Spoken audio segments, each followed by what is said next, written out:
Alors bonjour, donc je suis Julie Panadero, directrice de la relation apprenants et partenaires au sein de l'ESCAET.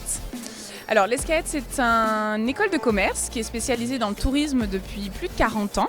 On forme des étudiants et des professionnels également au secteur du tourisme, du voyage d'affaires, de l'événementiel, de l'hébergement et de la mobilité. Alors, quelle a été, selon vous, l'innovation majeure du business travel de ces 5 dernières années ?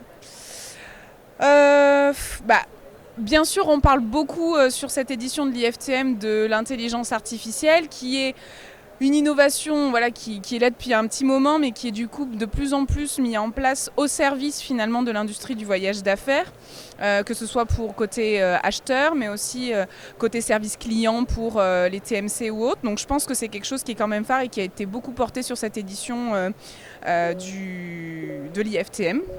Donc je dirais plutôt l'intelligence artificielle. Je pense que oui, parce que en fait aujourd'hui les déplacements professionnels sont avant tout de la rencontre humaine. Donc c'est vrai qu'avec la période de Covid, on a beaucoup été sur des moments en visio parce qu'on n'avait pas d'autre choix, mais que pour certaines typologies de réunions ou de projets, le déplacement est indispensable. Par contre, ce qui est certain, c'est que je pense qu'on a une autre vision sur le déplacement et de vérifier si à chaque fois il est utile ou pas, je prends le bonus temps, s'il est vraiment utile ou pas de se déplacer pour ce motif. Donc, et ça c'est quelque chose que nous aussi on voit avec les nouvelles générations au sein de l'école, où en fait ils sont ils sont attentifs sur le fait de est-ce que ce déplacement et cet impact écologique que je vais avoir sur la planète est vraiment utile ou pas au service de l'entreprise et de son développement. Donc voilà, je pense que oui, on va continuer à se déplacer bien sûr, mais avec une autre logique que ce qu'on avait précédemment.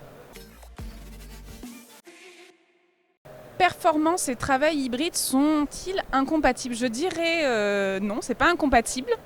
Nous, à l'ESCAET, on a mis en place justement une pédagogie hybride. Aujourd'hui, on permet aux étudiants de suivre leur formation en présentiel et en distanciel. Comme dans le monde du travail aujourd'hui, on peut être soit en télétravail, soit au sein de l'entreprise. Et en tout cas, en termes de statistiques, nous, au niveau des insertions, on n'a pas eu de modification, donc sur cet indicateur-là, on est toujours aussi performant. Je pense que du moment que l'hybridation est choisie, je reprends un bonus temps, je m'en fous. Non, mais je pense que du moment que l'hybridation elle est choisie et pas subie, on est performant.